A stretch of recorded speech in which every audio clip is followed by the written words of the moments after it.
안녕하십니까. 한국환경공단 대기환경처장 강동규입니다. 연말 바쁘신 일정에도 비산배출관리제도 비대면 설명회에 참석해 주신 여러분께 깊은 감사의 말씀을 전합니다.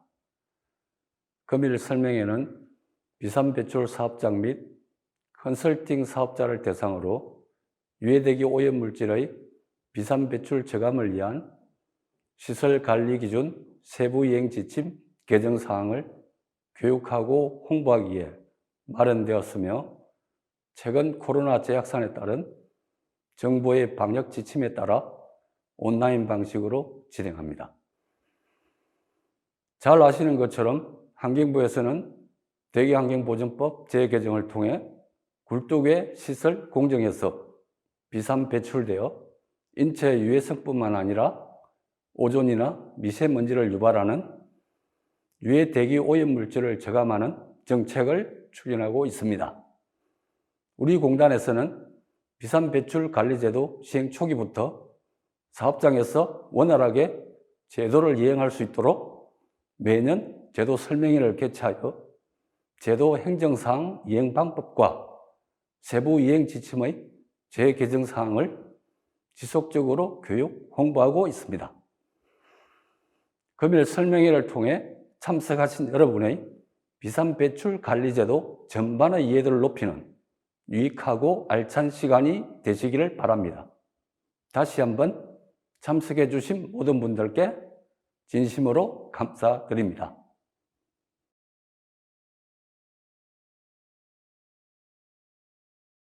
안녕하십니까. 한국환경공단 홍진표 과장이라고 합니다. 설명회를 추진하기에 앞서 설명회 청취를 위해 필요하신 사항들에 대해서 간략하게 설명드리는 시간을 갖도록 하겠습니다. 그러면 설명회 진행하기에 앞서서 준비 사항에 대해서 좀 간략하게 설명을 좀 드리겠습니다. 보시면은 이제 아무래도 이제 세부행 지침을 좀 다운받는 거 가장 궁금해하실 것 같은데, 제일 먼저 이 환경부 홈페이지에 들어가셔서 검색창에 세부행 지침을 검색을 하시면 이렇게 보시는 바와 같이 정책 자료란에 지침이 뜹니다. 근데 지금 여기 보시는 거는 작년도 지침이고요. 이 발표 자료를 작성할 당시에 아직 지침이 올라가 있지 않아서 이제 저희가 발표 자료로서는 좀 이렇게 좀 보여드리는 것이고, 지금 아마 이제 설명회 참석하시면서 이제 환경부 한번 검색해 보시면 2020년 12월 버전으로 지침이 올라가 있을 겁니다. 그래서 들어가 보시면요,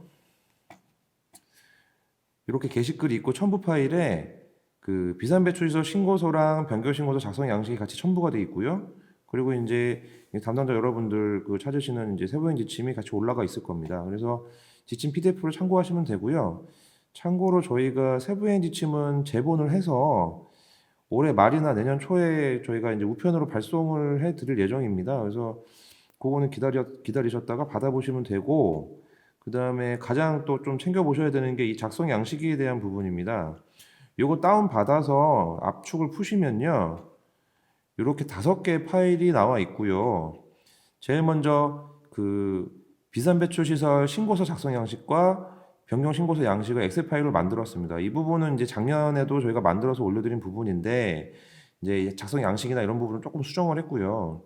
그 다음에 사업장에서 비산배출시설 측정하시게 되면 작성 양식을 따로 정리해야 될 필요가 있는데, 그런 편의를 위해서 저희가 별도로 측정 결과 양식 같이 올려다 드렸고요. 그 다음에 이제 비산 누출 시설 식별 기준 관련해서는 이 목록을 작성해서 보관하셔야 되는데, 이게 지금 별지 서식에 있죠. 근데 이제 이거를 엑셀로 작성하시기 편하게 작성 양식을 또 같이 만들어서 저희가 올려드렸습니다. 그리고 참고로 여기 보시면 이 양식이 점검 보고서 양식인데요. 마지막 시간에 이제 조선업종 이제 담당자분들 용재 저함량 도료를 쓰시는 경우에 점검 보고서 작성하는 방법에 대해서 안내를 받으실 텐데요. 그 부분에 대한 양식이 추가가 돼서 올라가 있습니다. 그래서 제도를 이행하시는 데 있어서 좀 편리하게 인허가나 이제 측정 등의 어떤 제도 이행을 수행하기 위해서 이런 양식도 같이 올려드렸으면 저희가 안내를 드리는 부분입니다.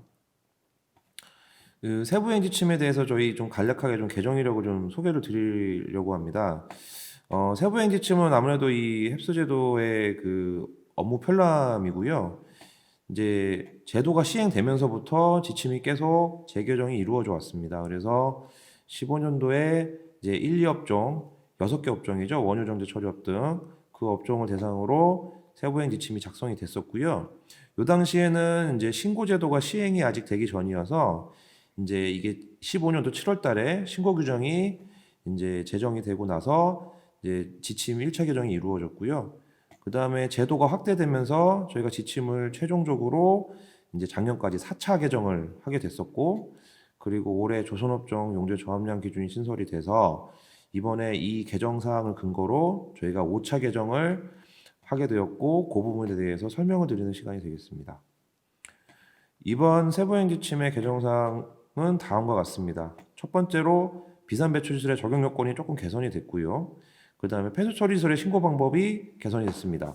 그리고 변경 신고에 대해서 유권 해석 사항이 이제 환경부에서 검토하신 사항이 있어서 이 부분을 반영하게 됐고요. 그리고 비산 배출 시설을 양도 이전할 시에 신고나 변경 신고 방법을 신규로 신설해서 지침에 담게 되었습니다. 그리고 공정 배출 시설에 밀폐된 공간에 설치하는 방법. 지금 일반적으로 일산업종에서는 가장 많이 이 밀폐하는 방식에 대해서 상당히 고민이 많으신 부분인데요. 이 부분에 대해서 좀 더 쉽게 좀 이해를 하고 해당 규정을 이해할 수 있도록 구체적으로 이행 방법이나 이런 사례들을 저희가 수록하게 됐습니다. 그리고 관리 대상 물질의 물리화학적 성상을 감안해서 시설관리 기준 적용 요건을 개선할 수 있는 방안을 넣었습니다. 이 부분은 뒤쪽에서 설명을 드리겠지만 기본적으로 저희 관리 대상 물질이 3가지 성상으로 구분이 되어 있는데요. 유기물질이나 금속물질, 그 다음에 무기물질 3가지 종류로 나눠져 있는데 실제로 시설관리 기준에 적용하는 방식에 있어서는 이런 물질의 성상을 구분해서 적용하는 것이 상당히 중요하기 때문에 그런 부분을 감안해서 저희가 적용 요건을 좀 더 구체화해서 해석해서 담을 수 있는 부분을 또 저희가 반영을 했고요. 그 다음에 발열량, 플레어 스택의 발열량 기준 24년까지 이행하셔야 되는 발열량 기준에 대해서 이제 올해 말에 과학원에서 발열량 측정 방법이 공정 시험 기준으로 고시가 되게 되고요. 그 발열량 측정 방법에 따라서 기준을 이행할 수 있는 구체적인 방안을 이번에 지침에 담게 됐습니다. 그리고 외부 보상 지붕형 저장성 누출원의 누출 점검 면제 요건이라고 해서 이 부분은 지금 외부 보상 탱크에 대해서 한 달에 한 번 누출 점검을 하시는데요.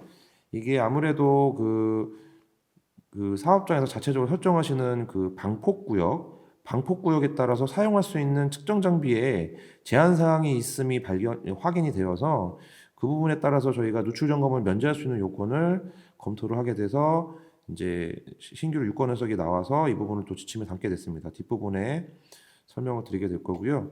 그리고 이제 비산 누출시설 식별 기준 그 1업종은 이제 작년까지 식별 기준을 이제 이행을 해야 되고 올해 3업종이 올해 말까지 식별 기준 이행하셔야 되는데 가장 중요한 위치 정보를 만드는 방법에 대해서 좀 더 구체적으로 좀 사례나 방법들을 저희가 좀 보완을 했고요. 마지막으로 지침 개정의 가장 큰 저희가 근거였던 조선업종의 용재 저함량 도료 사용 기준에 대해서 구체적인 이행 방법을 신설하게 되었습니다. 그래서 지금 저희가 소개해드린 요약사항에 대해서 다음 섹션부터 구체적으로 설명할 수 있는 시간을 가지도록 하겠습니다.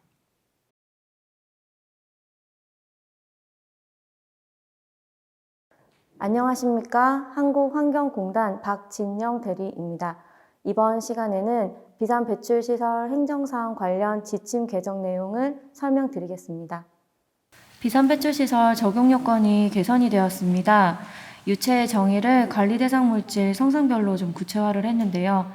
기존에는 유체가 액체, 기체, 대기 중에서 입자상으로 거동하는 금속 물질은 분말상 고체, 이렇게 유체로 판단한다라고 되어 있었는데요. 여기서 이제 유기물질과 무기물질은 액체 및 기체를 말한다고 따로 해놨고요. 따로 별도로 이제 대기 중에서 입자상으로 거동하는 금속물질의 경우 분말상 고체, 끓는 점 이상의 액체 및 기체를 말한다라고 조금 더 분명하게 명시를 했습니다. 그래서 여기에 해당되지 않는 유체는 나중에 또 별도로 제외시설 변경사항 말씀드릴 때 다시 한 번 더 말씀을 드리겠습니다. 비산배출시설 정의 개선된 부분이 좀 있어요. 공정배수구, 중간집수조, 집수조, 유수분리조 정의가 좀 개선이 됐는데요.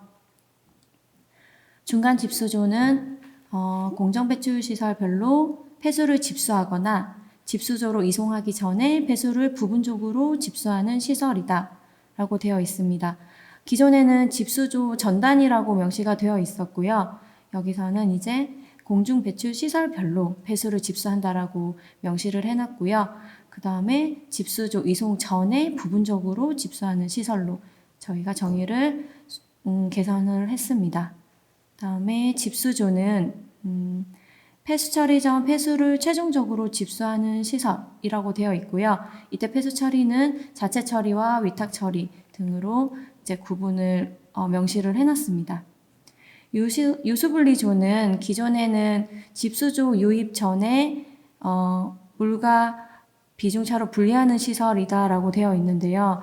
유수분리조가 집수조에서 나와서 처리하는 시설로 되어 있는데 좀 개선을 해서 설치 위치와는 무관하게 그 시설의 기능으로 우선은 판단을 할 수 있게 명시를 해놨고요. 유기물질 함량이 높은 폐수를 물과의 비중차로 분리하는 시설이면 설치 위치와 무관하게 유수분리조로 신고를 하시면 됩니다.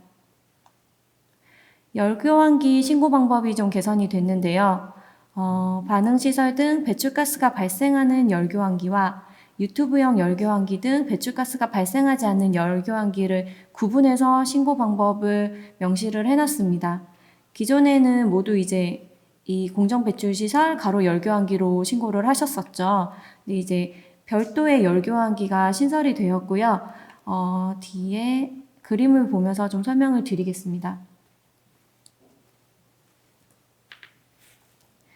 배출가스가 발생하는 열교환기로는 반응시설 같은 이런 공정배출시설에 이제 냉각수가 유입이 되어서 공정배출시설이면서 열교환기인 시설들이 있죠.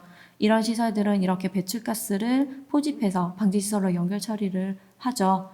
또한 이런 응축시설이 달려있는 반응기들도 있습니다. 이런 반응기 응축시설이 아래에도 있고 위에도 있는데 차이점은 이 응축시설에서 배출가스가 이렇게 포집이 돼서 배출가스를 또 처리시설로 연결 처리하는 시설이죠. 이런 시설 둘 다 배출가스가 발생하는 열교환기로 여기 기존의 공정배출시설 열교환기로 신고를 하시는 거고요. 그 외에 이제 배출가스가 발생되지 않는 열교환기들이 있습니다. 유튜브 타입, 플레이트 히트 타입 또는 이제 응축시설이지만 배출가스가 발생되지 않는 밀폐형 응축시설이 있죠. 이렇게 배출가스가 발생하지 않는 열교환기는 그냥 열교환기로 신고를 하시면 됩니다. 저희 지침에 별도로 명시를 해놓기는 했는데요. 이 열교환기 같은 경우에는 이렇게 냉각수가 간접적으로 접촉을 하여 이제 열교환 기능을 하는 시설을 말하는 거고요. 저희 시설은 이 냉각수의 유입 부분을 중요하게 생각하고 있고 이렇게 열교환하는 방식만 열교환기로 신고를 하도록 하고 있습니다. 그 외에 냉각수가 아닌 다른 방식들로 열교환기를 이용하시는 사업장도 있으시죠. 그런 냉각수 방식이 아닌 시설들 같은 경우에는 저희 이 열교환기 대상 신고 시설이 아니라고 보시면 됩니다. 비산배출시설 신고서 작성 방법이 좀 개선이 되었습니다. 비산배출시설 관리계획서를 작성을 하셔야 되는데요. 이 관리계획서는 배출가스 처리시설만 작성하도록 되어 있고요.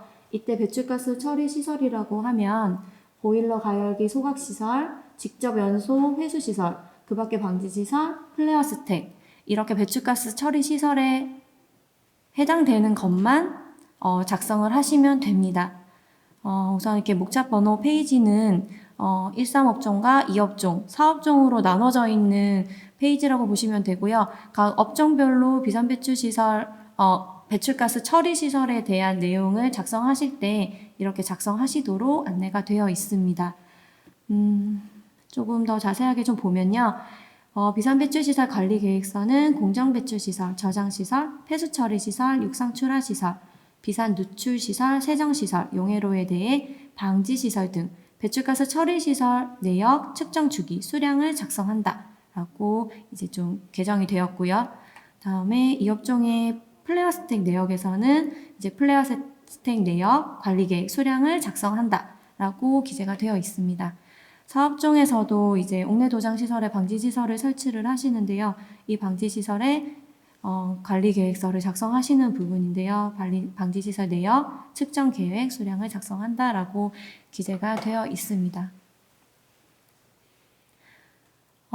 우선은 여기 관리 계획서를 작성하실 때 다중 비산 배출 시설 배출가스를 병합 처리하는 시설의 경우에는 간소화할 수 있다라는 내용이고요.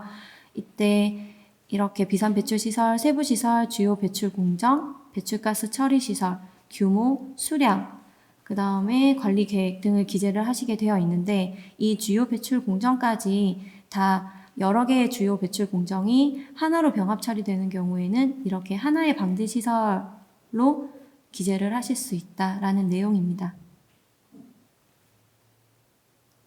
신고 내용 작성 방법을 좀 추가를 했습니다. 작성하실 때 좀 이걸 참고하시면 좋을 것 같은데요.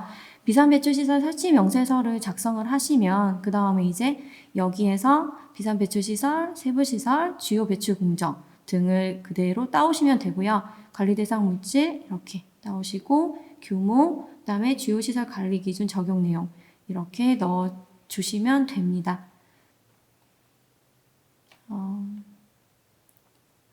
이거는 뒤에 표로 좀 설명을 해드릴 텐데요. 비산배출시설 설치 명세서에 이런 내용들을 다 기재를 하시고 나서 비산배출시설에다가 이렇게 넘겨오실 때 비산배출시설, 세부시설, 주요배출공정, 관리대상 물질, 규모, 시설관리기준 적용 내용이 다 동일한 시설인 경우에는 이 비산배출 설치 명세서는 각 시설 아이디, 시설 공정 아이디, PN-ID 넘버 이렇게 세부적으로 다 정보가 들어가는데 그렇게 개별 시설별로 다 기재를 하시지만 이 비산배출 시설 기재 항목에서는 그 합산 수량으로 기재를 할 수 있어요.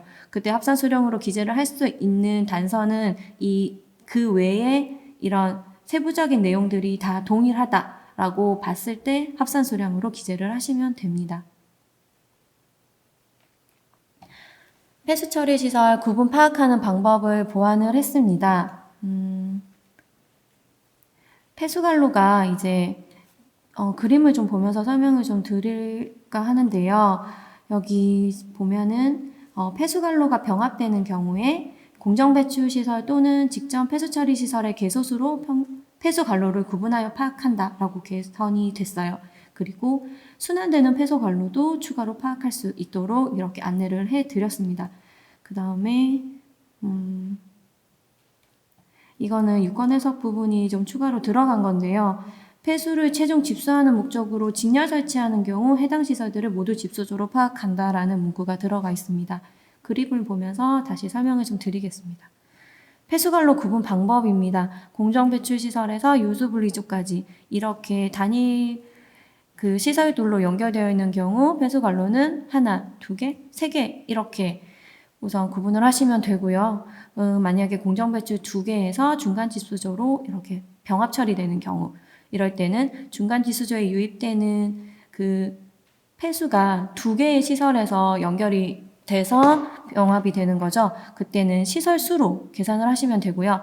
이때 시설 1번에서 오는 폐수관로 하나, 시설 2번에서 오는 폐수관로 하나 이렇게 두 개의 폐수관로 그리고 이 중간집수조에서 다시 순환되는 폐수관로가 하나 더 있을 수 있겠죠.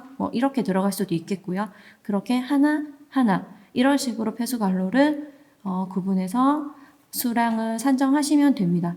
중간집수조 예시입니다. 중간집수조는 공정배출시설에서 배출되는 폐수를 중간에 집수하고 집수조로 합류 처리하기 전에 전 단계에 있는 시설이죠. 그래서 공정배출 시설별로 배출되는 폐수를 집수하는 중간 집수조가 있고요. 여기서도 공정배출 시설 합류하는 이 중간 집수조죠. 중간 집수조에서 배출되는 폐수를 합류하는 집수조가 있습니다. 이렇게 중간 집수조를 구분해서 신고하시면 되고요. 이거는 아까 유권 해석 부분인데 집수조 하나로 용량이 부족한 경우에 이렇게 직렬로 집수조를 증설한 경우가 있죠. 이럴 때는 같은 폐수가 여기 들어갔다가 여기도 들어가고 여기로 들어가는 그런 하나의 시설로 볼 수가 있어요. 그래서 집수조는 하나, 두 개, 세 개 다 집수조로 신고를 하시면 됩니다. 신고 내용 중에 시설관리기준 적용 내용 작성 방법을 좀 보완을 했습니다. 신고서 작성 양식 내에 그 시트가 하나 더 마련이 되어 있는데요.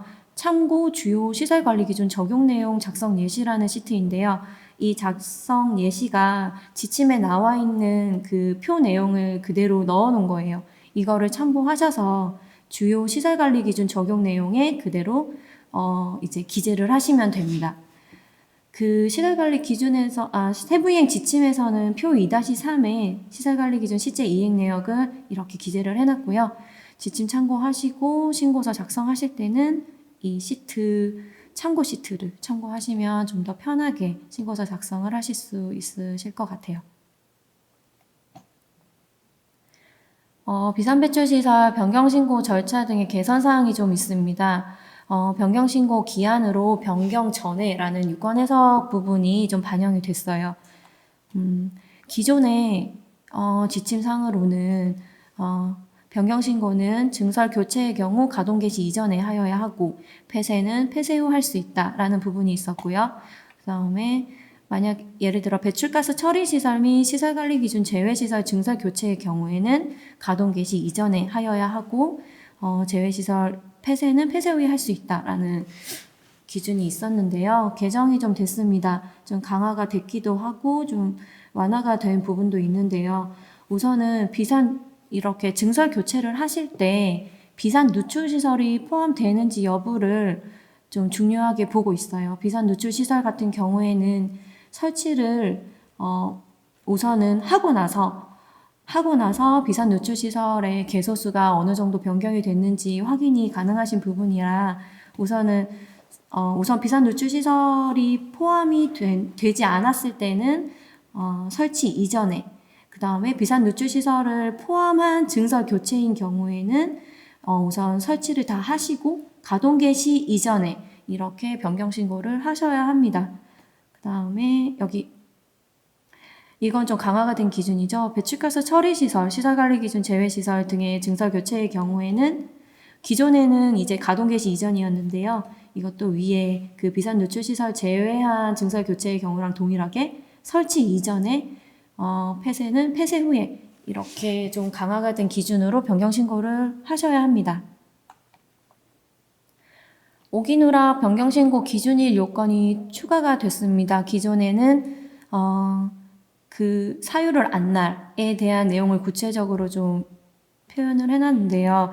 사업장 비산누출 시설 누출 점검 종료일, 정기 점검 결과 통보일, 행정기관 점검일부터 30일 이내에 하여야 한다라고 되어 있었고요.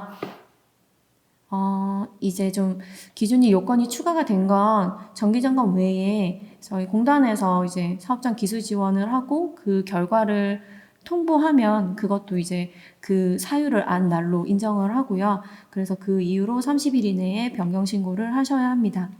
기술 지원 같은 경우에는 좀 간략하게 좀 설명을 드리면 저희가 중소사업장을 대상으로 컨설팅을 하고 있고요.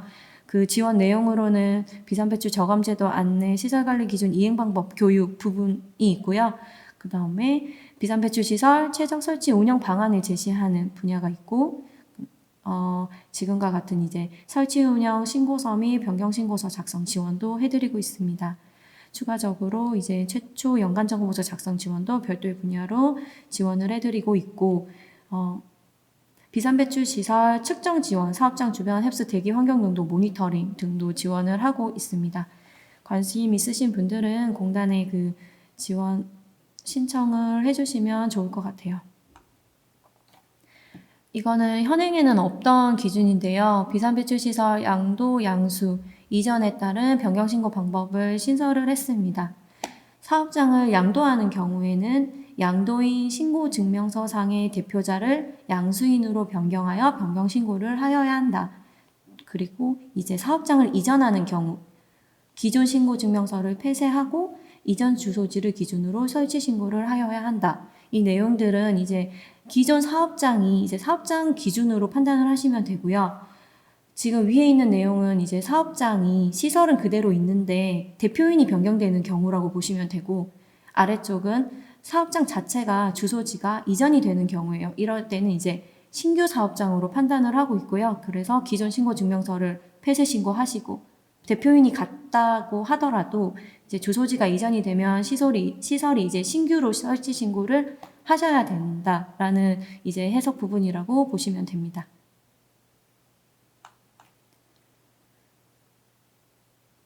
정기점검 절차 등에 대한 개선 부분을 설명하겠습니다. 정기점검 기한은 시설관리기준 적용 기간을 합산하여 판단한다라고 되어 있는데요. 기존에는 가동시간 증가 등으로 시설관리기준 제외시설의 제외요건을 상실하여 변경신고한 경우 변경신고한 날부터 정기점검 기한을 적용한다라고 되어 있었거든요. 지금 개정된 부분을 보시면 시설관리기준 제외시설로 변경신고를 하였다가 다시 적용시설로 변경신고하는 경우에 최초 신고일 또는 직전 점검일로부터 시설관리기준 적용기간을 합산하여 점검기간을 적용한다. 기존의 지침은 이렇게 제외기간을 변경신고하시고 상실하여 다시 변경신고를 하시면 이때부터 정기점검 기한을 적용을 하였던 거죠.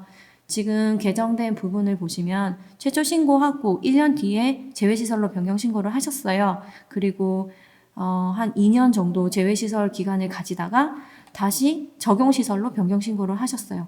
그리고 2년이 지났죠. 그러면은 최초 신고일로부터 지금까지 기간 중에서 시설관리기준 제외기간을 제외하고 3년이 도래하는 기간, 이때가 정기점검 기한이라고 보면 됩니다. 사업장이 분할된 경우가 있는데요. 이것도 유권 해석 부분을 좀 반영을 한 거입니다. 분할 이전 사업장의 비상배출시설 최초 신고일 또는 직전 점검일을 기준으로 정기점검 기한을 적용한다. 하나의 사업장이 최초 신고를 이 시점에 했는데 어떤 분할 시점에서 두 개의 사업장으로 나눠졌습니다. 이는 이제 시설은 하나인데 신고서는 이제 두 개가 되는 거죠. 이때 최초 신고를 한 사업장 같은 경우에 3년이 도래하는 시점에 A사는 최초 점검 기한을 가지겠죠. 가지고 B사도 지금 해당되는 시설이 최초로 신고된 건 이 시점이기 때문에 지금 이 시점부터 3년이 도래하는 A사와 같은 시점에서 정기점검 기한을 갖도록 되어 있습니다.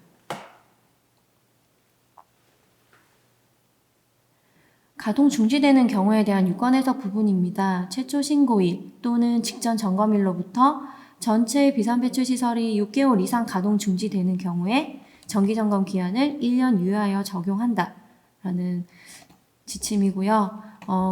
최초 신고를 하고 최초 정기 점검을 받았어요. 근데 6개월 이상 가동 중지를 하면 원래는 이때 정기 점검을 받아야 되는데 1년 유예해주는 기준입니다. 이거는 저희 공단에서 3년에 한 번 정기 점검을 나가죠. 그때 이제 점검하는 내용 부분을 좀 개정을 했습니다. 점검 기간에서 점검을 할 때 방지시설 측정을 하죠. 방지 측정 요건으로 이제 대기배출시설 인허가를 받지 않은 시설관리 기준보다 완화된 THC 배출오염 기준을 적용받는 시설만 측정한다라고 되어 있습니다.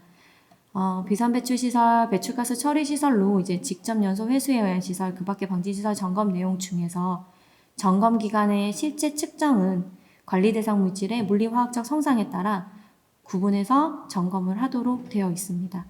유기물질 처리시설로는 대기배출시설 신고 허가를 받지 않은 시설, 대기배출시설 신고 허가를 받았으나 시설관리 기준 총탄화수소 배출 기준보다 완화된 배출오염 기준을 적용받는 시설, 이런 시설에 한해서 점검기관에서 실제 측정하여 확인을 합니다. 예를 들어서 도장시설, 비연속 도장시설 같은 경우에는 그 대기배출시설 배출오염 기준이 저희 비산배출시설 허용 기준보다 굉장히 굉장은 아니고 이제 좀 완화된 배출오염 기준을 갖고 있죠. 그런 경우에는 저희가 더 강화된 기준을 늘 만족하는지 여부를 판단해야 되기 때문에 그럴 때는 실제 측정해서 확인을 하도록 하고 있습니다. 무기물질, 금속물질 처리 시설로는 대기배출시설 신고 허가를 받지 않은 시설 같은 경우에는 정관기관에서 실제로 측정하여 확인합니다. 그 밖의 경우에는 사업장의 자가측정 성적서 등 측정 결과를 확인하여 가름할 수 있다라는 기준이 신설되었습니다. 제일 앞에 이제 그 유체 성상에 대한 정의를 좀 말씀드렸었는데요. 그 부분에 좀 연속된 내용이라고 보시면 됩니다. 시설관리 기준 제외시설 적용 요건이 좀 개선이 되었습니다. 300시간 미만, 그 다음에 연구개발시설 등의 그런 주요 제외시설들을 빼고요. 환경부 장관이 정하는 사유에 해당하는 시설관리 기준 제외시설에 대한 내용이 개정이 좀 되었습니다. 이 중에서 현행과 개정안을 좀 비교해 보시면 비산배출 가능성이 낮은 공정배출 시설에서 액상 에멀전으로 취급하는 시설과 금속물질을 끓는 점 미만으로 취급하는 납땜 시설, 용접 시설인 경우에는 지금 여기 제외시설에서 아예 빠지게 됐습니다. 이는 앞에 말했던 유체의 성상을 말씀드릴 때 액상 에멀전으로 취급하는 시설, 끓는 점 미만으로 취급하는 시설 같은 경우에는 그 비산배출 관리제도에서 말하는 유체에 해당되는 그 입자상 물질이 아니다라고 판단을 하고 있고요. 이는 제외시설에서 빠짐과 동시에 신고 대상 시설이 아니게 됩니다. 그래서 만약에 이런 물질들만 신고가 되어 있는 그 시설들만 가지고 있는 사업장에서는 변경 신고를 하셔야겠죠. 그 다음에 관리 대상 물질이 포함된 잉크 토너를 이용하는 인쇄 시설 취급하는 관리 대상 물질이 방지시설 설치 면제 기준에 따라 설치 면제를 받은 공정 배출 시설은 그대로 제외 시설로 들어가 있습니다. 추가적으로 이제 설정 압력 10kPa 이상의 압력 탱크 저장 시설도 그대로 제외 시설이고요.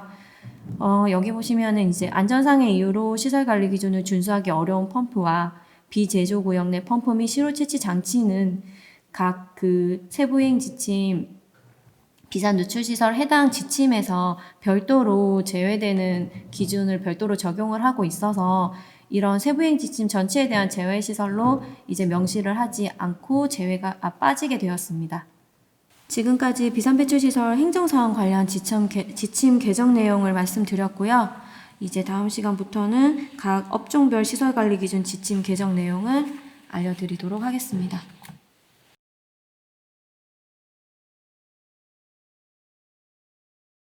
이번 시간에는 13업종 시설관리기준 지침 개정 내용에 대해서 설명드리겠습니다. 예, 먼저 시설관리 기준 적용을 그 관리 대상 물질 성상별로 해석한 사항입니다. 보시면은 냉각탑, 13업종의 냉각탑, 열교환기, 그 다음에 보일러 가열기 소각시설 등의 처리시설, 그 다음에 육상 출하시설, 폐수처리시설, 비산노출시설, 세정시설에 대해서 유기물질을 취급하는 시설에 한정하여 적용하도록 이제 해석 지침을 변경하였습니다. 지금 보시면은 보일러 가열기 소각시설 같은 경우는 VOC 같은 유기물질을 연소 처리를 통해 제거하는 시설입니다. 그래서 실질적으로 무기물질이나 금속물질에 대해서 방지시설로 사용하는 선례는 거의 없고요. 그리고 실질적으로 해당 그 유기물질을 처리하는 용도로 쓰이기 때문에 그 부분을 지침상에서 명확하게 요건을 정한 것이고요.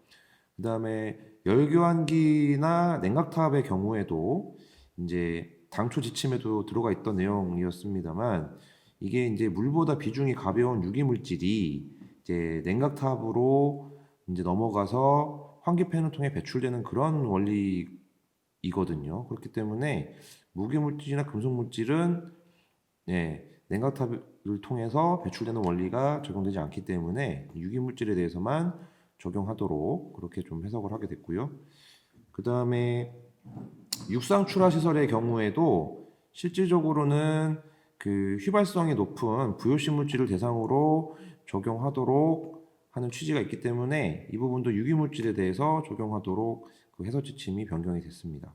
그리고 폐수 처리 시설에도 결국에는 이제 물보다 비중이 가벼운 유기물질에 대해서 우리가 이제 그 비산 배출을 저감하기 위해 폐수관로, 중간 집수, 집수 유수 분리조에 대해서 적용하는 기준이기 때문에 이 부분은 이제 유기물질을 취급하는 이제 해당 그 공정 배출 시설에서 배출되는 이제 폐수를 취급하게 되는 이 시설에 대해서만 적용하도록 물질 성상을 명확하게 한 거고요. 비산 누출 시설도 마찬가지로 이게 이제 그 배관에서 이제 이음새를 통해서 배출될 수 있는 이런 물질들, 특히나 이제 휘발성이 높은 물질들은 이제 유기물질을 대상으로 규제를 하는 것이고요. 그다음에 세정시설의 경우에는 이제 이런 경우가 좀 있습니다. 이제 세정시설은 이것도 이제 그 VOC 물질, 그러니까 유기용제에 금속 물질을 담가서 유분을 제거하는 시설로 이제 되어 있는 게 취지인데, 이게 이제 뭐 이제 산알칼리 시설 같이 염산이나 뭐 가성소다액 뭐 이런 거에다가 침지하는 설비들이 많이 있는데, 이게 이제 세정시설로 좀 잘못 적용되는 부분이 있어서 이건 유기물질에서 취급한 시설에 대해서만 적용하도록 해석을 명확하게 하고, 이 시설에 대해서는 이제 침지 시설이나 이런 시설에 대해서는 이제 공정 배출제 시설 관리 기준을 적용할 수 있도록 그 부분을 좀 해석을 명확하게 했던 내용입니다.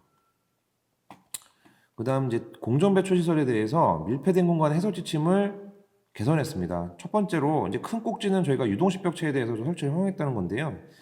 기본적으로 4가지 카테고리로 분류를 좀 체계화해서 각각의 밀폐된 공간에 대한 정의를 좀 다시 명명하게 됐습니다. 기존에는 고정식 벽체가 설치된 이런 시설들에 대해서 이제 그 밀폐된 공간으로 정의를 했었는데, 지금 보시면은 이제 바닥면에 일부 개방면이 있으나 음압을 형성하며 접이식 플라스틱이나 PVC 커튼 등 유동식 벽체가 설치되어서 작업주에는 닫힌 상태로 방지시설로 연결된 작업 공간까지도 밀폐된 공간으로 해석할 수 있도록, 이 부분은 이제 아무래도 이제 뭐 그라비아 인쇄 시설 같이 고정식 벽체를 설치해서 밀폐하는 게 어려운 경우가 분명히 있거든요. 그리고 이제 이 밀폐된 공간이라고 하는 거는 어쨌든 시설 내부가 음압이 걸려서 오염물질이 방지시설로 넘어가는 어떤 그런 공간으로 해석을 하고 있기 때문에 그 적용 범위를 확장해서 이제 이렇게 고정식 벽체가 아니더라도 이제 설비 자체가 음압이 형성돼서 이제 오염물질이 비산 배출되지 않고 방지시설로 연결되는 공간, 이 부분에 대해서 좀 명확하게 조금 구체적으로 사례를 들어서 그 해석 지침을 넣게 됐습니다. 그리고 이 밀폐 요건에 대해서 좀 신설하게 됐었는데요. 지금 보통 이제 작업 공간이나 공장동을 전체 밀폐를 하게 되면 보통 이제 창문을 설치하시거나 이제 설치된 경우에 이제 어떤 그 오염물질 나가지 않게 물리적으로 막아야 되는 그런 상황이 벌어지는데, 이 경우에 뭐 산업안전보건법이나 위험물법이나 소방안전법 이런 것들이 충돌할 수 있다, 이러는 이제 각 사업장이나 컨설팅 업체 의견이 상당히 많았고, 그래서 이제 환경부에서 내부적으로 이 부분에 대해서 규정들 간에 충돌되는 여지가 있는지, 그리고 충돌이 되는 경우에 어떻게 이 3가지 규정을 같이 만족을 하면서 밀폐된 요건을 설치할 수 있을지에 대한 어떤 접점을 검토를 하게 됐습니다. 그래서 다행히 접점이 도출이 됐었고, 그 도출에 의해서 설치될 수 있는 내용을 지침에 구체적으로 넣게 됐습니다. 이 부분은 제가 이 부분을 설명드리 앞서서 다음 페이지를 좀 먼저 좀 보여드려야 될 것 같은데요. 기본적으로 보시면 이제 타법의 사례를 보면 산업안전보건에 관한 규칙의 경우에는 유해물질을 취급할 때 오히려 저희 대기환경보전법 마찬가지로 발산원을 밀폐하고 국소배기 장치를 설치하라고 되어 있습니다. 이거는 이제 저희 규정하고 이제 부딪히는 부분은 아니고 오히려 동일한 규정이라고 보여지는데요. 그리고 그 다음에 위험물안전관리법 같은 경우는 이제 위험물 취급 시 환기를 설치해야 된다, 이 부분에 대한 부분이 있었습니다. 저희 같은 경우는 이 환기가 이 방지시설로 포집되는 그 포집시설의 개념으로 해석될 수 있거든요. 그렇기 때문에 굳이 부딪히는 것 같지는 않고요. 그리고 화재 예방 안전관리에 관한 법률을 보시면 무창층이라고 해서, 이 무창층은 이제 창문이 없다라는 걸로 해석은 되는데, 그 해당 정의를 보면 창문이 바닥 면적의 30분의 1 미만 되는 층을 말하거든요. 이 층에 대해서 정의를 내렸고, 그리고 창문에 대해서 쉽게 부수거나 열 수 있을 것이라고 하는 어떤 성능의 정의를 같이 명시해 놨습니다. 그래서 여기서 얘기하는 내용은 보통 이제 사업장에서 많이 얘기하시는 부분인데요. 저희가 창문을 보통 이제 해당 작업 공간을 밀폐해야 된다 그러면 창문이 있어도 창문을 못 열게 고정하면 된다라고 저희가 이제 이런 부분을 현장에서 안내를 드리는데, 그러면 사업장에서는 창문을 못 열게 하면은 이게 이제 화재안전법에 위배된다고 하시는데, 화재안전법에는 창문을 못 열게 하는 게 아니라요. 못 열게 하는 게 문제가 되는 게 아니라 쉽게 부수거나 열 수 있는 구조면 된다는 겁니다. 그래서 뭐 만약에 뭐 열 수 없게 고정을 해놔도 이제 어떤 내부 장비를 이용해서 화재 시에 쉽게 깰 수 있는 정도의 규격이면 된다는 거거든요. 그렇기 때문에 저희가 창문으로 이제 못 열게 막는 거에 대해서는 이제 이런 부분의 어떤 기준을 좀 접점을 좀 찾으려고 했던 부분이 있고요. 그 다음에 이제 그 무창층에 대해서는 스프링쿨러를 설치해라 라는 규정이 있었습니다. 이거는 이제 화재가 났을 때 가급적이면 발생되는 어떤 화재원에 대해서 이제 빨리 진압할 수 있는 어떤 방책을 이 해당 규정에서 이제 명시한 것인데, 그래서 저희가 이 전체적으로 이 네 가지의 규정과 저희 비산 배출에 대한 규정을 동시에 지킬 수 있는 그런 설치 방안을 저희가 이제 환경부에서 정리를 하셔서 지침에 담게 됐습니다. 그래서 첫 번째 보시면 크게 두 가지로 나뉘는데요. 창문 바닥 면적의 30분의 1 이하인 경우, 요거는 무창층이 되겠죠. 그 다음에 바닥 면적의 30분의 1이 초과되는 경우, 이건 무창층이 아닌 경우, 그러니까 무창층인 경우와 아닌 경우에 대해서 이행 방법을 저희가 제시를 하게 됐는데요.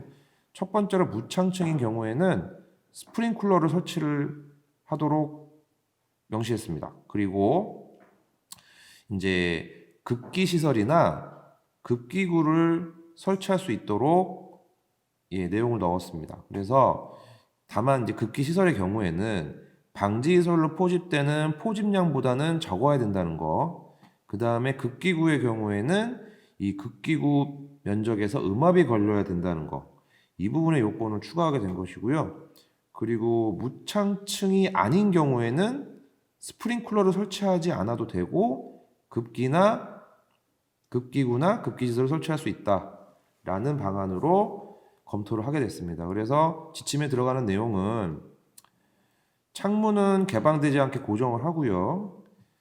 창문이 바닥 면적의 30분의 1 이하 설치된 경우에는 스프링쿨러를 설치 운영하라고 명시했습니다. 그리고 환기를 위해서는 급기시설이나 급기구를 설치할 수 있다라고 했고요. 다만 급기시설의 용량은 그 방지시설 용량보다는 작아야 되고, 왜냐하면은 이제 방지시설 용량이 더 커야 설비 자체가 음압이 걸리기 때문이죠. 그리고 급기구는 음압을 형성해야 된다. 그리고 방지시설의 용량은 저희가 이제 이것도 지침에서 추가한 내용인데, 어떻게 보면 최소 용량에 대한 최소 기준을 저희가 좀 신설하게 됐습니다. 이건 어떤 거냐면 산업안전보건에 관한 규칙에 보시면 전체 환기장치의 성능이 있어요. 보통 이제 그 환기장치의 용량은 해당 용적의 시간당 몇 회 이상 이렇게 그 빨아들여야 된다라고 규정이 있는데, 산업안전보건에 관한 규칙 같은 경우는 화학물질 취급으로 인해서 작업자에 대한 오염물질 노출도를 최소화하기 위해서 정한 최소한의 환기 기준이거든요. 그래서 이 환기 기준 정도 이상의 용량을 갖춰야 된다라고 저희가 추가로 좀 보완을 하게 됐습니다. 그래서 공장동 같은 작업 공간의 경우에는 이 규정을 지키게 되면 저희 환경법뿐만이 아니라 기타 법률까지 무난하게 이제 충돌 없이 준수할 수 있도록 그렇게 이행 방안을 저희가 추가하게 된 것입니다. 그 다음에 플레어스택의 연소 구간 발열량 기준 이행 방법을 저희가 신설했습니다. 이 부분은 일산 1업종에만 있는 내용이 아니고요. 2업종에도 공통으로 들어가 있는 상황입니다. 그래서 저희가 이제 어떤 부분이 추가가 됐냐면, 이 연소 구간 발열량 기준에 대한 기준 적용 시점, 그 다음에 연소 구간 발열량의 산정이나 산정된 데이터를 저장해야 된다라는 내용들을 신설하게 됐습니다. 그래서 이 발열량의 기준 적용 시점은 관리 대상 물질이 15분 이상 배출될 때 적용한다 라는 내용이 추가됐고요.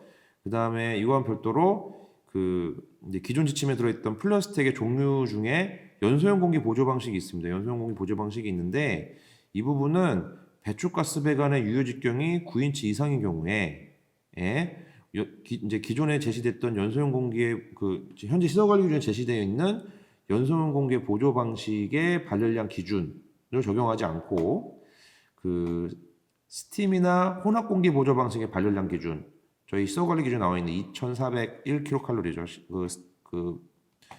루베당 그 기준을 적용하도록 하는 해소 지침이 나와 있습니다. 이 부분은 지금 저희가 이제 이 기준 같은 경우는 미국의 미국의 햅스 기준인 연방법 기준이 있습니다. 니샵이라고. 그 니샵에서 이제 그 규정하는 사항들을 저희가 좀 참조를 많이 했기 때문에 그 부분에서 정하고 있는 사항을 저희가 추가를 하게 된 겁니다. 그리고 각각의 이제 모니터링 항목에 대한 이제 그 설치 운영 기준이 있던 내용들에 대해서 이제 모니터링하고 발열량을 산정해서 저장해야 된다. 이 부분을 추가하게 됐습니다. 기본적으로 지금 측정해야 되는 항목들 외에 이 항목들을 가지고 어떤 산식에 의해서 이 연소 구간의 발열량을 산정해야 되거든요. 그래서 그 부분에 대한 내용을 추가하게 된 것이고요. 측정기기의 설치 위치를 좀 구체적으로 좀 제시하는 좀 계기가 됐습니다. 그래서 어떤 경우냐면 뭐 일반적으로 설치되는 사례는 기존 지침에도 설명이 됐던 사항인데 그 발열량을 높이기 위해서 LNG 같은 기체 연료를 혼소하는 경우가 있습니다. 혼소하는 경우가 있는데 이 경우에는 가급적 발열량 측정기랑 배출가스 유량 측정기를 배관 합류 이후에 설치하도록 안내를 하도록 규정했고요. 부득이하게 이 측정기들이 그 배관 합류 이전에 설치가 되게 되면 이 경우에는 기체연료의 유량 측정기를 달아서 기체연료의 발열량 값을 보정해 줘야 될 필요가 있습니다. 그렇기 때문에 이 부분에는 기체연료 주입 배관에 유량 측정기를 설치하도록, 그리고 기체연료의 발열량은 그 이론 발열량 값을 넣어서 이제 보정할 수 있도록 그런 내용을 추가하게 됐습니다. 그다음에 측정기를 설치하는 방안에 대해서 구체적으로 제시하게 됐습니다. 근본에 이제 올해 말에 이제 국립환경과학원에서 그 플레어스텝 배출가스에 대한 발열량 측정법이 3가지가 신설이 됩니다. 어떤 거냐면 이제 질량 분석법하고 가스 크로마토그래피법, 발열량법 이렇게 3개의 법이 들어가게 되는데요. 기본적으로 이 발열량 기준은요. 제가 좀 앞 페이지로 잠깐 돌아가 보면 관리 대상 물질이 15분 이상 배출될 때 적용돼야 되기 때문에 배출되는 가스에 관리 대상 물질이 포함되는지 여부를 알아야 하고, 또 발열량도 신속하게 측정을 해서 그 스팀 등의 보조인자를 제어해 줘야 됩니다. 그렇기 때문에 이 2가지를 만족할 수 있는 측정법을 적용할 수 있도록 지침에서는 크게 2가지로 설치하도록 안내하고 있습니다. 첫 번째로는 질량 분석법을 단독 설치하는 방안이 있고요. 2번째는 가스 크로마토그래피법과 발열량법을 하이브리드로 설치하도록 제시를 하고 있습니다. 그래서 이제 발열량 기준을 이행해야 되는 사업장에서는 이 2가지 방식 중에 한 가지를 선정하셔서 측정기를 설치하셔야 됩니다. 그리고 그 일반적으로 플레어에 배출되는 가스들 중에는 수소가 있거든요. 이 경우에 수소는 발열량 값이 상당히 높은 물질이라서 이 측정법에 따라서 수소 농도를 어떻게 보정해 줄 것에 대한 기준이 필요합니다. 그래서 그 질량 분석법이나 가스 크로마토그래피법에 대해서 수소 농도를 보정할 수 있도록 공정 시험 기준에서 별도로 이제 규정이 되어 있을 거고요. 또 참고로 발열량법 같은 경우는 배출가스를 바로 BTU로 계산해 주는 측정기이기 때문에 이제 물질 성상을 찍을 수 없어서 수소 농도를 알 수가 없습니다. 근데 이제 시중에 나와 있는 발열량 측정기들은 어떤 옵션을 채택을 하게 되면 수소 농도를 찍을 수 있는 옵션을 달 수가 있거든요. 그 경우에 이 발열량법 측정기로 측정되는 그 발열량 값에 대해서 수소 농도로 보정할 수 있는 발열량식을 지침상에서 안내를 드리게 됐습니다.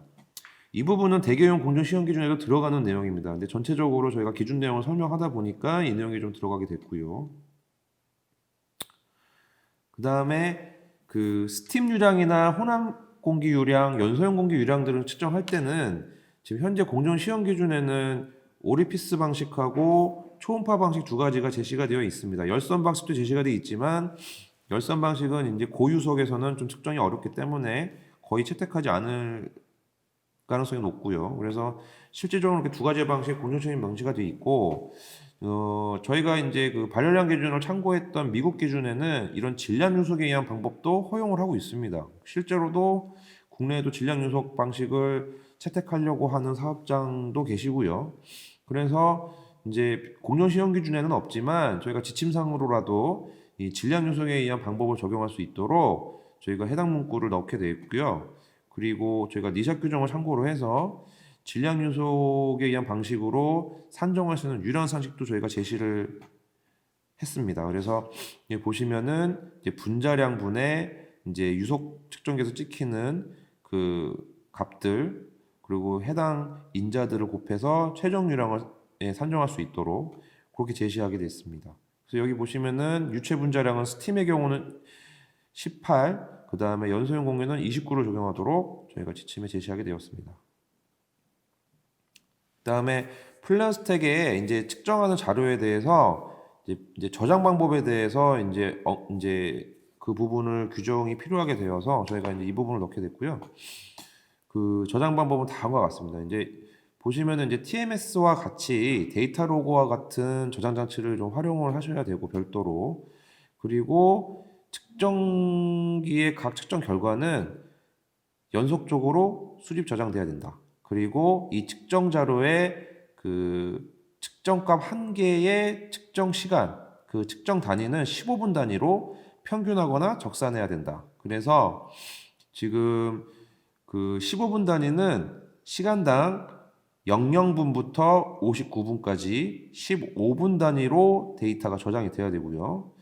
배출가스 발열량은 해당 시간 동안의 발열량을 평균을 하고요. 유량의 경우에는 해당 결과를 적산해서 저장해야 됩니다. 그리고 15분 측정 결과는 측정 시작 시간에 대한 측정 결과로 적용합니다. 예를 들면은 00분부터 14분까지 수집 저장된 자료는 00분의 측정 결과, 이렇게 정의하게 됩니다. 그 다음에 저장 장치에서 정상적인 측정 자료 여부를 확인하기 위해서 측정기의 비정상 여부를 확인할 수 있는 상태 표시 자료를 수집할 수 있습니다. 이 부분은 저희 대교용 공정 시험 기준 TMS 규정을 저희가 준용을 했고요. 이제 해당 규정을 준용해서 15분 동안 80% 이상 측정값이 별도의 상태 표시 없이 정상으로 들어오는 경우에는 정상 데이터로 간주한다. 예, 이렇게 내용이 들어가게 됐습니다. 그리고 그 연소 구간의 발열량을 산정하는 방식, 이 부분에 대해서 이제 저장해야 된다. 이 부분이 들어가게 됐고요. 그리고 각 측정값과 플라스틱 연소 구간의 발열량 산정 결과에 대해서는 아무래도 이제 데이터를 저장하다 보면 이제 저장 기간이 중요한데, 이것은 아무래도 운영기록부를 작성해야 되는 사항이기 때문에 운영기록부에서 정한 기록 기준에서 정한 보관 기간을 적용하게 됩니다. 그래서 그 해당 보관 기간 동안 별도로 데이터 로그나 이런 그 서버에다 데이터를 저장을 하셔야 됩니다. 그리고 지금 각 타입별로 발열량을 산정할 수 있는 산식이 그 기존 지침 내용에 대비해서 조금 수정이 됐습니다. 이거는 이제 니샵 내용이 좀 바뀐 부분은 그대로 적용을 하게 된 건데요. 플라스텍이 보통 이제 스팀 보조 방식이 있고 혼합 공기 보조 방식이 있는데, 이게 혼합된 형태의 플라스텍도 많이 있기 때문에 산식이 이렇게 좀 합쳐진 것 같고요. 지금 그리고 여기 연소형 공기 방식에도 스팀이나 혼합 공기를 혼소하는 경우도 있기 때문에 이 해당 인자들이 산식에 그대로 반영이 되어 있습니다. 그래서 뭐 물론 이제 뭐 우리 사업장 같은 경우는 스팀만 보조 인자로 쓴다고 하면은 여기 보시면 이제 혼합 공기에 대한 인자는 빼시면 되고요.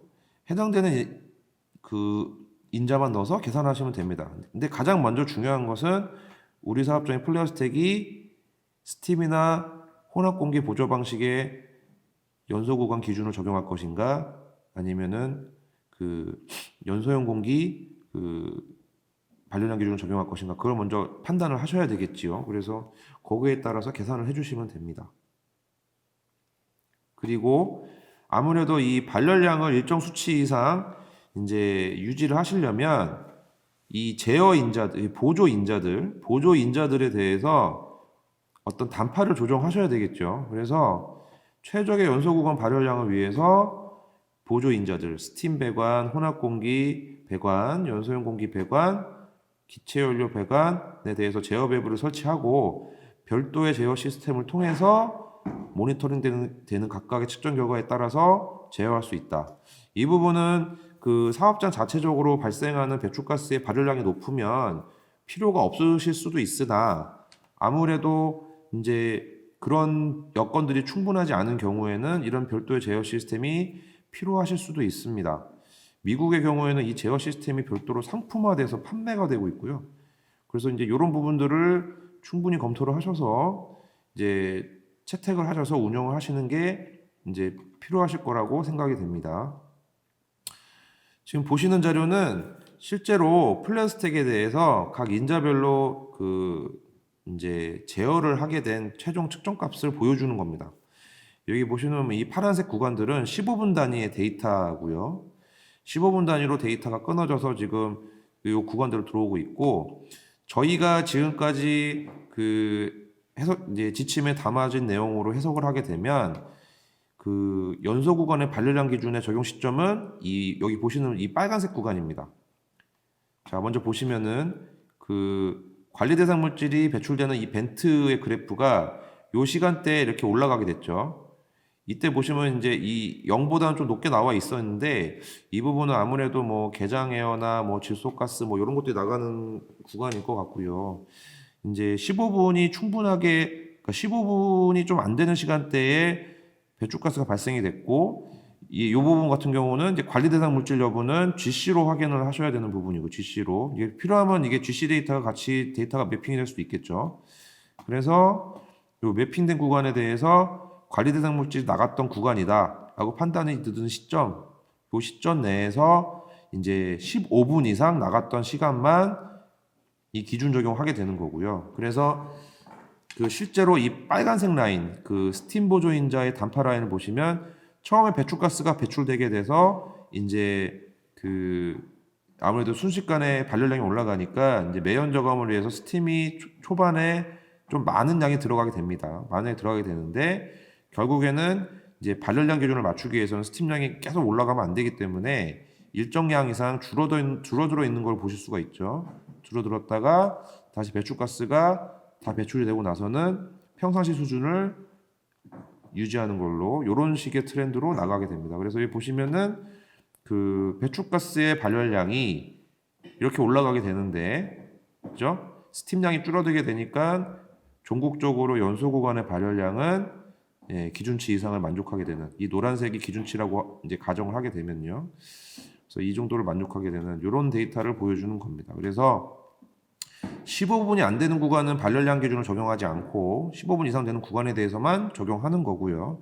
그래서 사업장에서는 제어 시스템이나 별도의 어떤 운전 시스템을 통해서 이 15분 동안 배출되는 구간에 대해서는 이 보조 인자를 적당하게 조절함으로 인해서 이 연소 구간의 발열량은 기준치 이상 유지하는 것이 급선무다. 이게 이제 제도 이행을 하게 되는 가장 중요한 포인트가 되는 것입니다. 네, 다음은 플레어스택에 광학가스 탐지 모니터링 면제 요건이 신설됐다는 내용입니다. 이건 어떤 거냐면, 이게 아무래도 이제 고가의 카메라를 이용해서 모니터링을 하다 보니까 이제 악천후가 발생했을 때 이제 카메라의 어떤 이제 유지 관리에 좀 문제가 있고 해서 이제 자체적으로 어떤 면제 요건에 대해서 저희가 좀 검토를 하게 되었고요.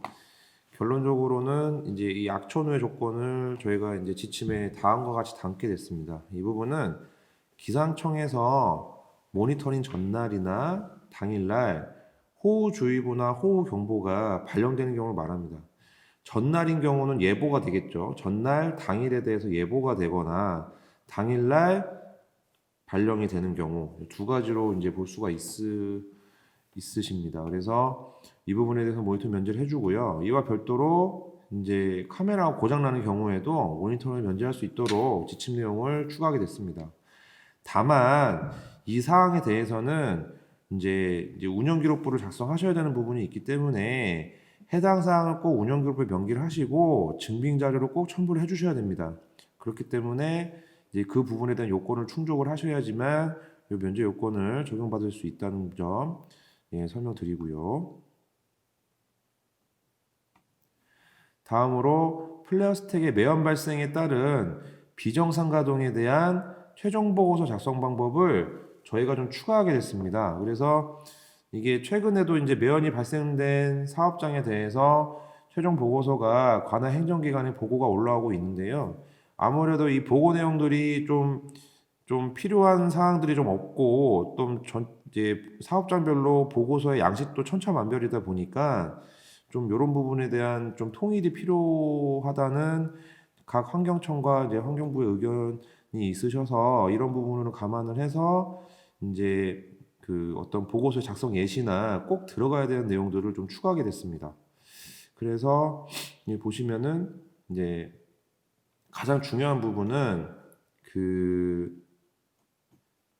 여기 보시면 이제 보고서 갑지가 있고요. 발생 시설에 대한 예시가 있는데 여기 보시면 이제 발생 시설에 대해서는 이렇게 공정도랑 이제 그 발생 시설에 물려 있는 비산 배출 시설의 공정 이런 부분들이 구획도로 좀 표기가 되어야 되는 부분이 있고요. 왜냐하면 전체적으로 설비를 파악을 해야 되니까요. 그래서 그 부분하고 그다음에 발생 시간에 대한 부분은 당연히 이제 매연이 발생했던 시점, 그다음에 종료된 시점이 들어가는 것이고 이제 가장 중요한 부분이 이 발생 원인입니다. 가장 중요한 원인인. 그래서 발생 원인의 경우에는 매연이 발생했던 원인을 적어 주시는 겁니다. 그래서 아무래도 뭐 일반적으로 매연 발생되는 원인은 가장 이제 흔한 게 뭐 전력 계통도에 문제가 생겨서 발생하는 경우가 많겠죠. 그래서 그런 부분을 작성해 주시면 되고 또 재발 방지 대책도 상당히 중요합니다. 가령 예를 들면 이제 전력 계통도 문제가 발생이 되는 경우에는 이제 사업장에서 그 급전에 대한 어떤 해결 방안이 들어가야 되겠죠. 아무래도 논리적으로 봤을 때는. 그래서 그런 부분에 대한 내용이 들어가야 될 것이고요. 또 필요하다면은 뭐 플레어에 유입되는 가스를 재이용할 수 있는 설비를 놓는다든지 또는 이제 세이프티 인스트루먼트 시스템이라고 해서 이제 개방 조건이 발생했을 때도 일정 설비에 가스가 넘어가지 않도록 이렇게 제어해주는 시스템을 설치한다든지 약간 이런 실질적인 시스템에 대한 보안 방법이 들어가야 된다는 겁니다. 그래서 이 발생 원인 상당히 중요하고요. 그 다음에 또 중요한 부분이 이 발생가스의 성상 최대 배출 추정량입니다. 아무래도 발생가스 성상은 이제 특정 공정에서 발생해서 플레어로 넘어갔다는 게 명확하기 때문에 특정 공정에서 발생할 수 있는 취급하는 모든 물질들이 다 들어가는 게 맞습니다. 근데 보통 보고서 제출되는 거 보면 배출가스가 H2O나 H2만 있는 경우도 상당히 많거든요. 그거는 좀 실질적으로 뜯어보면은 뭐 실제로 가리사항 물질 취급하는 시설에 나가는 경우도 상당히 많았는데 좀 이런 부분들이 좀 명확하게 좀 구체적으로 작성돼 있지 않는 부분이 너무 많다 보니까 이런 부분에 대해서는 좀 분명하게 언급을 해주셔야 되는 부분이 있고요. 네, 배출 추정량은 아무래도 해당 시간의 배출량이나 플레어 용량 감안했을 때 몇백 톤이 나갔을 것이다라고 한 추정되는 산식이 있으실 겁니다. 그래서 그 부분을 적어주시고 해당 플레어 스택에 대한 재원을 좀 적어주셔야 됩니다. 이제 가장 중요한 게 플레어 로드. 아무래도 플레어 로드는 최대값을 넣어주셔야 되겠죠. 뭐 이제 쿨링 워터 페일리어나 파워 페일리어인 상황일 때 아마 양이 높으니까 뭐 그 상황 그 케이스에 대한 로드 값을 넣어주셔야 되고요. 당연히 로드 스터디 자료도 첨부를 해주셔야 됩니다. 그 다음에 디자인 캐피시티도 당연히 필요하게 되겠죠. 저희가 이제 설계 용량과 플레어의 로드를 또 비교 분석을 또 해야 될 필요가 있으니까요. 관할 행정기관에서. 그 다음에 비정상 가동이 발생했을 경우에는 최소 2시간 이상 매연을 측정하도록 되어 있습니다. 그렇기 때문에 해당 시간에 대한 매연 측정 기록이 반드시 첨부가 돼야 됩니다. 이 부분이 첨부가 안 되면 비정상 가동에 따른 매연 측정 의무를 위반한 것이기 때문에 이 사실조차도 행정처분의 사유가 됩니다. 그렇기 때문에 이 부분에 대해서 꼭 들어가야 된다는 거.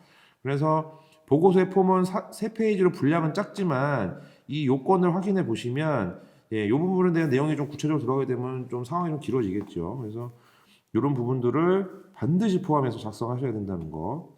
이 부분을 좀 안내를 드리고요. 그 다음에 외부 부상 지붕형 저장 시설에 대해서 좀 지침 내용 개선했는데 지금 이제 시설 관리 기준에 보시면 이제 외부 부상 저장 시설의 부상 지붕 누출원에 대해서 이제 그 월 1회 OGI 모니터링, 월 1회 그 누출 점검 하게 돼 있고 이거와는 별도로 또 기존의 비산 누출 시설의 경우에도 누출 점검하게 돼 있는데 이 두 개의 시설이 조금 혼동되는 경우가 있습니다. 이제 이거를 같은 개념으로 보고 이제 현장에서 좀 그렇게 좀 파악하시는 사례가 좀 많아서 실제로 이 두 가지 시설은 별개의 기준을 적용받습니다. 그렇기 때문에 그 부분들을 명확하게 하기 위해서 저희가 비교표를 하나 만들어서 지침에 넣게 됐습니다. 가장 큰 차이점은 이 외부 보상 지붕 저장형 저장 시설의 누출원은 비산 노출 시설이 아니라는 겁니다. 그러니까 비산 노출 시설이 아니라는 거는 가장 큰 게 이제 식별 기준에 대한 부분을 적용받지 않는다는 거고요. 그 다음에 그 누출 기준 농도가 따로 없기 때문에 따로 보수에 대한 기준은 없습니다. 단순히 이 외부 보상 지붕형 저장시설 누출원은 누출에 대한 의무만 있습니다. 그렇기 때문에 그 부분이 크게 다르다는 거를 분명히 이제 명시를 하셔야 되고요. 분명히 인지를 하셔야 돼서 이 비교표를 넣게 됐습니다. 그래서 그 부분에 대해서 이 비교표를 통해서 충분히 좀 그 해당 내용을 좀 그 숙지를 하시기를 부탁을 드리겠습니다. 그 다음에 월 1회 측정하셔야 되는 그 OGI 모니터링 그 외에도 월 1회 누출 측정하는 부분이 있죠. 실제로 이제 OGI 모니터링 하는 경우는 부상 지붕에 굳이 올라가지 않아도 상부에서 이제 촬영이 가능한데 지금 누출 점검 같은 경우는 부상 지붕에 접근을 해서 이제 실제로 누출원에 접근을 해서 측정해야 되는 부분이 있는데 문제는 이게 이제 대부분의 측정 장비는 2종 방폭 인증된 장비이고 실제로 부상 지붕에 대해서는 그 방폭 구역이 1종이 지정된 사례가 좀 있습니다. 그래서 이건 아무래도 이제 그 방폭 구역의 어떤 분류 기준에 따라서 분류가 된 것인데 이제 1종으로 분류된 사례에 대해서는 이 2종 방폭된 장비를 가져갈 수가 없기 때문에 이 부분에 대해서는 저희가 이제 그 누출 점검을 월 1회 하는 누출 점검을 선별적으로 좀 면제를 할 수 있는 그런 문구를 담게 됐고요. 다만 이 해당 시설에 대한 이 분류 기준을 API 505 기준으로 정했습니다. 왜냐하면은 지금 이 방폭구역 분류 기준이 국내 그 KS 기준이 별도로 있고 그다음에 미국의 API 기준이 따로 있는데 KS랑 API 기준의 분류 기준의 그 요건 정도 차이가 좀 다릅니다. 아무래도 KS 기준이 좀 더 러프하고요. API 505 기준이 좀 나름대로 조금 좀 엄격한 기준이 있는데 그래서 저희가 상대적으로 좀 엄격한 기준인 API 505 기준을 적용할 수 있도록 그 내용을 지침에 담았습니다. 그래서 만약에 그 사업장 내에 그 방폭 구역이 1종으로 분류된 시설이 있다. 근데 만약에 케이스 기준으로 분류가 돼 있다면 API 505 기준으로 다시 파악을 하셔서 그 다음에 1종 여부를 최종적으로 판단해 주시기를 좀 부탁을 드리는 내용입니다. 그래서 이 부분에 따라서 저희가 좀 확인을 그 면제 요건을 저희가 구분해서 적용하는 사항이 있습니다. 그 다음에 비산 노출 시설의 식별 규정 이행 방법을 개선하게 됐습니다. 이건 어떤 거냐면 지금 이제 1업종의 경우에는 이제 올해 말까지, 그 다음에 3업종은 내년 말까지 그 식별 규정 이행하셔야 되죠. 위치 정보 만들고 태그 붙이고 하는 규정들을 이행하셔야 됩니다. 그래서 이미 작년 지침에 이 식별 규정 이행 방법을 저희가 지침에 담아서 이제 사업장에서 이행할 수 있도록 안내를 드렸는데 실질적으로 저희가 이제 엘다 전문 업체나 이런 데 좀 그런 자문을 받아서 실질적으로 이제 위치 정보를 만들 수 있는 그런 부분들 좀 보완을 했습니다. 그래서 기존에 그 위치 정보를 만들 때 쓰이는 약어가 있습니다. 그 저희 그 비산 노출 시설 장치 종류별 9가지의 약어가 있는데 실질적으로 이 영문 약어는 좀 더 세분화돼서 운영이 되고 있어서 실제로 쓰이는 약어들을 저희가 전체적으로 제시를 드리게 됐고요. 그 다음으로는 그 해당 시설의 위치 정보 내에서 이제 기준 시설에 어느 쪽에 있다. 그래서 지난번 지침에는 저희가 동서남북만 명시를 드렸는데 실질적으로 뭐 상부 하부라든지 뭐 북동 북서 남동 그리고 어떤 배관이 시작점이나 첫 번째 두 번째 이렇게 좀 여러 배관이 병렬되어 있는 경우에 그 배관을 지정해서 찾을 수 있는 그런 방향 약어표를 저희가 좀 추가를 하게 됐고요. 그다음에 비산 노출 시설 외에도 기타 시설에 대한 약어표를 좀 넣어서 기준 시설 대비 위치 정보를 조금 더 명확하게 할 수 있는 이런 보완제적인 성격의 약어표를 조금 더 추가하게 됐습니다. 그래서 이 약어표를 가지고 실질적으로 위치 정보를 만들 수 있는 예시들을 좀 구체적으로 2가지 사례를 넣었습니다. 첫 번째 사례인데요. 지금 대상 시설은 이 시설입니다. 여기 보시면은 그 벨로우 밸브라고 하는 이 밸브가 있고 양옆에 플랜지가 있는데 지금 요 사진 위치로 보면 이 동서남북 기준으로 보면 서쪽에 있는 플랜지입니다. 요 플랜지에 대해서 위치 정보를 명기하는 방법론을 지침에 제시하게 됐습니다. 실질적으로 이 위치는 어떻게 규명을 하게 되냐면 이 열교환기를 기준으로 설명을 하게 됩니다.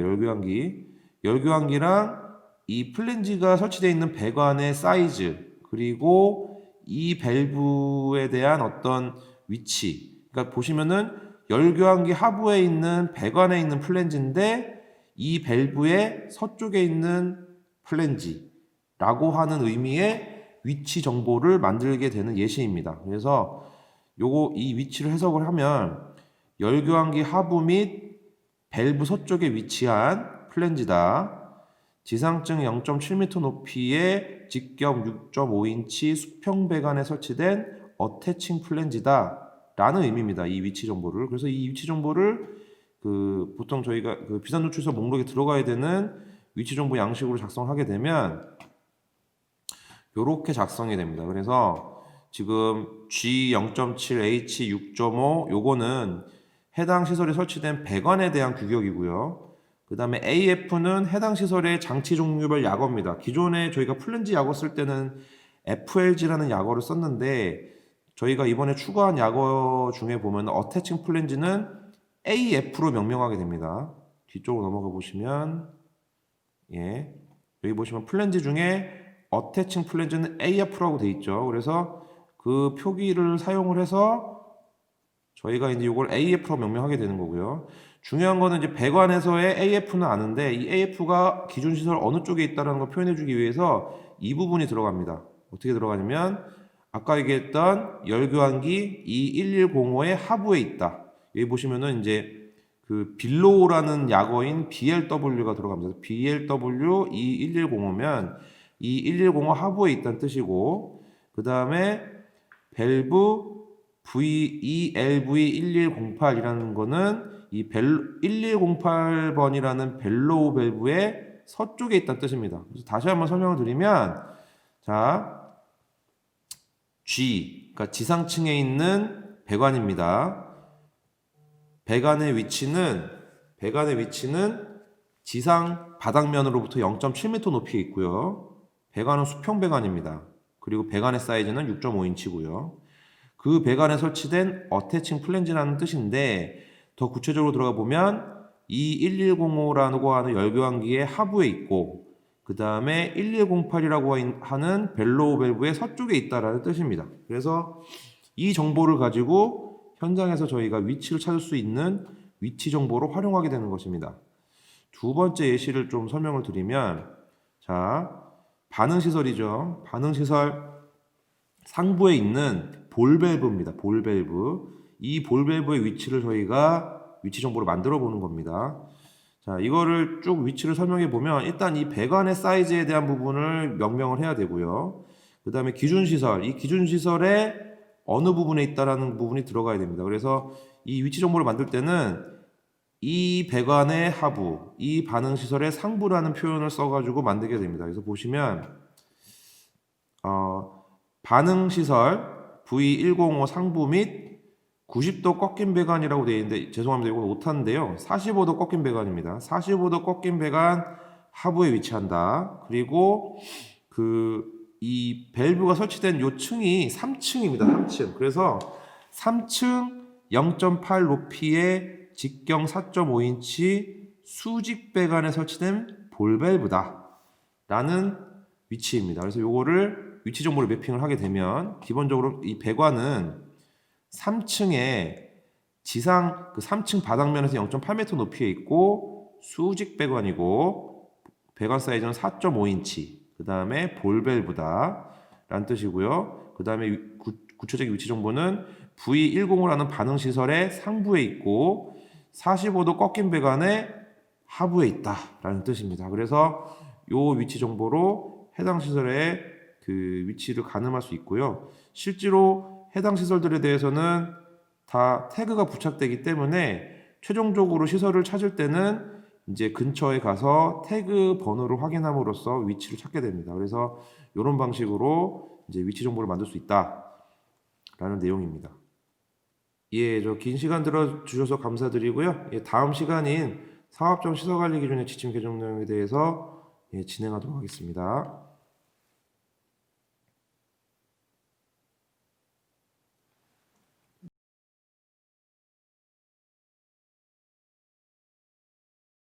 안녕하십니까. 한국환경공단 김소진 대리입니다. 이번 시간에는 사업종 시설관리기준 지침 개정 내용에 대해 설명드리겠습니다. 옥내 및 야외 도장 지침 내용 개선 사항에 대해 말씀드리겠습니다.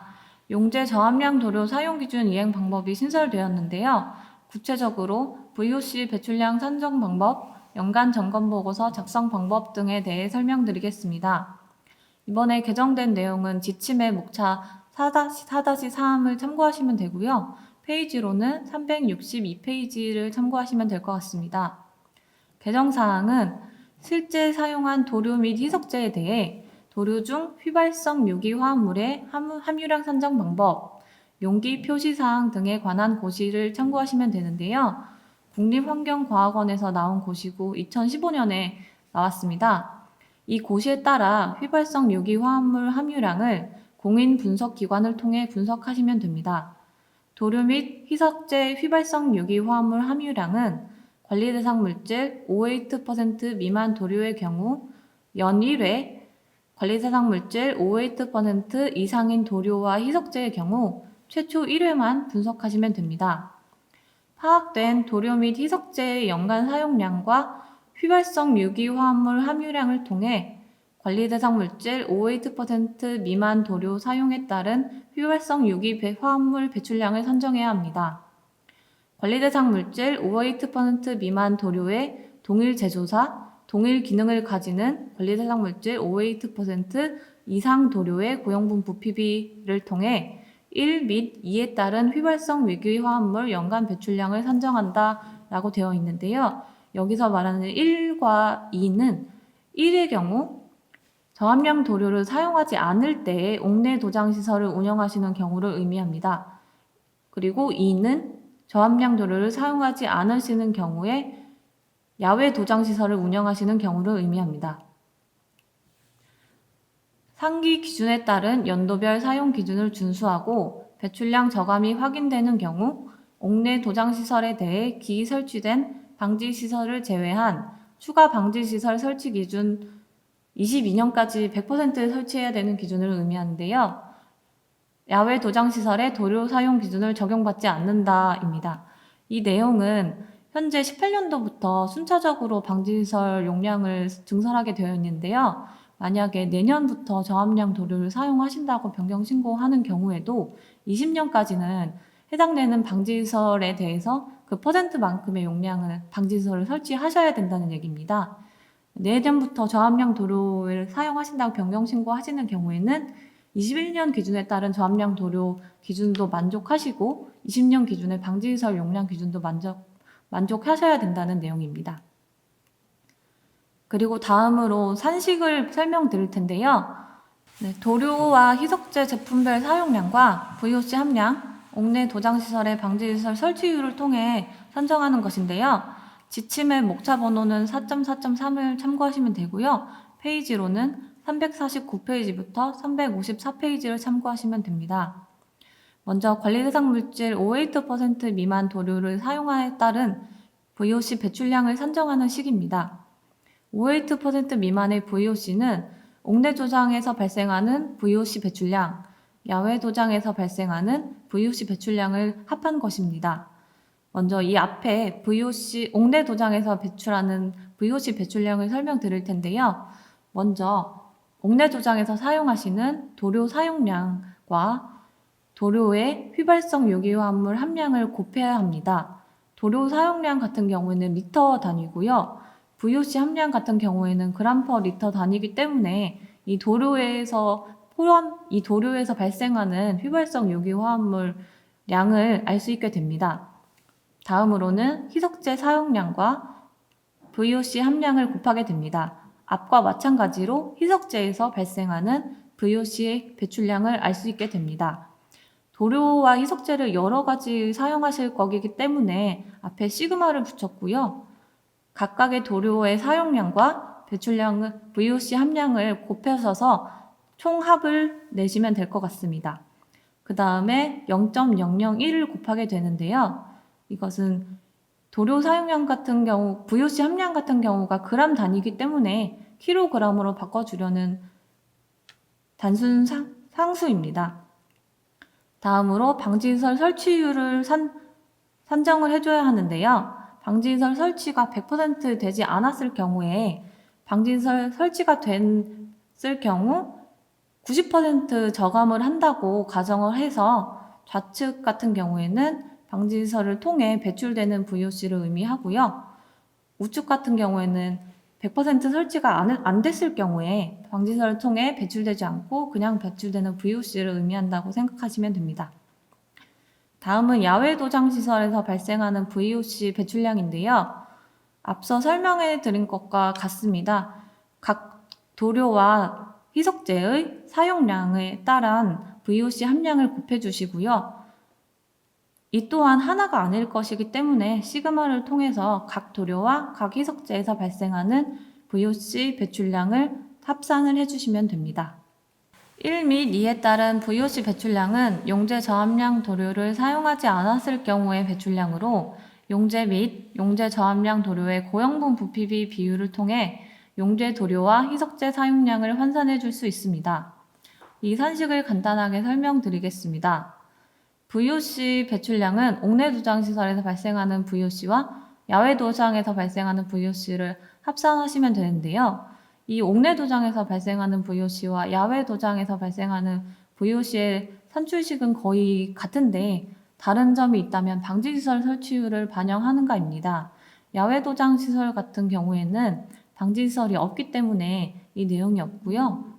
옥내 도장 시설 같은 경우에는 옥내 도장에서 발생하는 VOC를 방지시설을 통해 저감하여 배출하기 때문에 방지시설 저감효율 90%에 따른 방지시설 설치율이 산식에 포함되어 있습니다.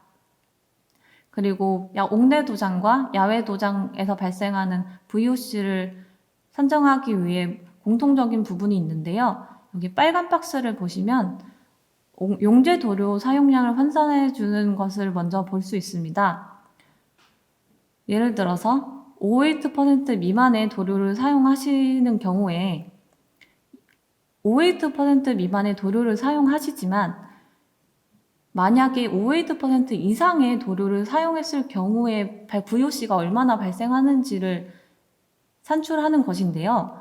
SVR을 통해 이 58% 미만의 도료를 58% 이상의 도료를 사용했을 경우에 얼마나 사용을 했을지 산정을 해주고요.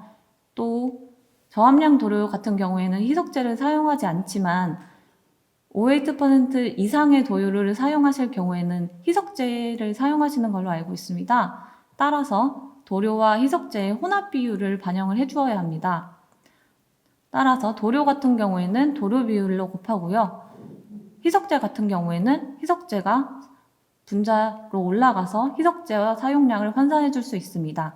이 산식을 통해서 만약에 저함량 도료를 사용하지 않았을 경우에 배출량을 산정하실 수 있는데요.